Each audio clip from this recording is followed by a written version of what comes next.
Inflation for the month of December accelerated to 2.5%. Let's get more of the figures straight from the PSA headquarters in Quezon City. For housing, 3.0% inflation and 101.7% share. Fuel wood, 7.0% inflation and 14.8% share. And water distribution services, 2.9% inflation and 8.9% share. The third commodity group that largely contributed to the overall inflation was restaurant and miscellaneous goods and services, which had a 2.7% inflation and a 14.5% share to the overall inflation in December 2019. Specific items that contributed to the December 2019 inflation of this commodity group were the following. Meals eaten outside the home, 2.8% inflation and 66.6% share. Personal care, 2.5% inflation and 28.1% share. And personal effects, 2.0% inflation and 3.4% share. The uptrend in the inflation in December 2019 was mainly brought about by the 1.7% annual increment recorded in the heavily weighted food and non-alcoholic beverages index. In November 2019, food and non-alcoholic beverages index registered an annual rate of 0%. Likewise, the annual change of the transport index picked up by 2.2% in December 2019 from 2.4% annual decline in November 2019. Moreover, higher annual increases were noticed in the indices of the following commodity groups. Alcoholic beverages and tobacco, 18.4%. Housing, water, electricity, gas, and other fuels, 1.9%. And furnishing, household equipment, and routine maintenance of the house, 3.1%. On the contrary, a slower annual markup of 2.9% in December 2019 was noted in health index. Meanwhile, the other 5 commodity groups retained their November 2019 annual rates. These are clothing and footwear, 2.6%, communications, 0.3%, recreation and culture, 1.4%, education, 4.6%, and restaurants and miscellaneous goods and services, 2.7%. Inflation in the National Capital Region rose further by 2.8% in December 2019.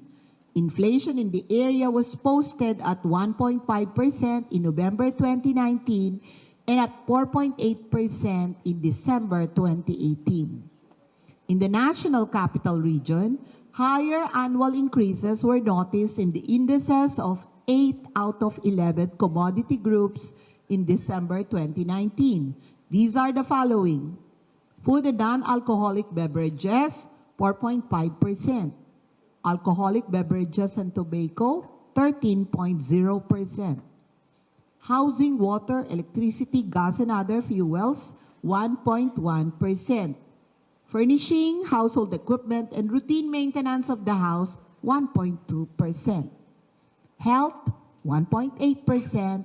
Communication, 0.2%. Recreation and culture, 0.9%. And restaurants and miscellaneous goods and services, 2.8%. Moreover, the annual rate of transport index went up by 0.8% in December 2019 from negative 4.4% in November 2019. Among the food groups in the National Capital Region, higher annual upticks were noted in vegetables, particularly onion and mustard, fish, specifically galunggong and tulingan, and food groups not elsewhere classified, such as calamansi. On an annual basis, Prices of consumer items in areas outside the National Capital Region likewise accelerated further by 2.4% in December 2019. In November 2019, inflation in areas outside the National Capital Region was registered at 1.2%, and in December 2018, 5.3%. The highest inflation among the regions in areas outside the National Capital Region was seen in Region 5 or Bicol at 3.3% in December 2019. Inflation was lower at 1.5% in November 2019.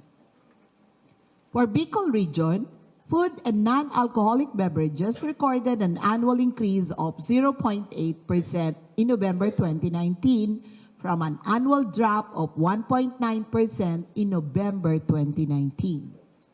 Moreover, the following commodity groups exhibited higher annual increments in December 2019. Housing, water, electricity, gas, and other fuels, 4.5%. Transport, 5.2%. And communication, 0.7%. Among the food groups in Bicol region, higher annual rates were noted in vegetables, particularly onion and eggplant. Fish, specifically galunggong and dilis, and fruits such as papaya and apple. The lowest inflation in areas outside the National Capital Region was observed in Bangsamoro Autonomous Region in Muslim Mindanao, or BARM, at 0.8% in December 2019. Its annual rate was registered at 0.7% in November 2019. Inflation in Region 2, or Cagayan Valley, and Region 9, Zamboanga Peninsula, in December 2019 went up by 1.6% and 1.2%, respectively, after exhibiting a negative annual rates in November 2019. All other regions in areas outside the National Capital Region registered higher annual markups in December 2019. The annual average headline inflation of the country for the year 2019 slowed down to 2.5% from 5.2% in 2018. The annual average inflation in the National Capital Region also eased to 2.6% in 2019 from 5.5% in 2018. Similarly, the annual average inflation in areas outside the National Capital Region decelerated to 2.5% in 2019 from 5.1% in 2018. Compared with their 2018 annual average rates, all regions outside the National Capital Region had lower annual average inflation in 2019. Mimaropa region recorded the highest annual average inflation at 3.9% in 2019. On the other hand, Region 9 or Zamboanga Peninsula posted the lowest annual average inflation during the year at 1.0%. It also exhibited the biggest slowdown in inflation rate in 2019 from its 6.2% annual rate in 2018. This ends my presentation on the inflation in the Philippines for December 2019. We enjoin you all to participate in the upcoming 2020 Census of Population and Housing, and this will be conducted in May 2020, and we hope you will welcome our enumerators. The Philippine Statistics Authority appreciates your presence in the December 2019 Inflation Press Briefing. We look forward to meeting you again on February 5, 2020, when we report the inflation for January 2020. Thank you very much.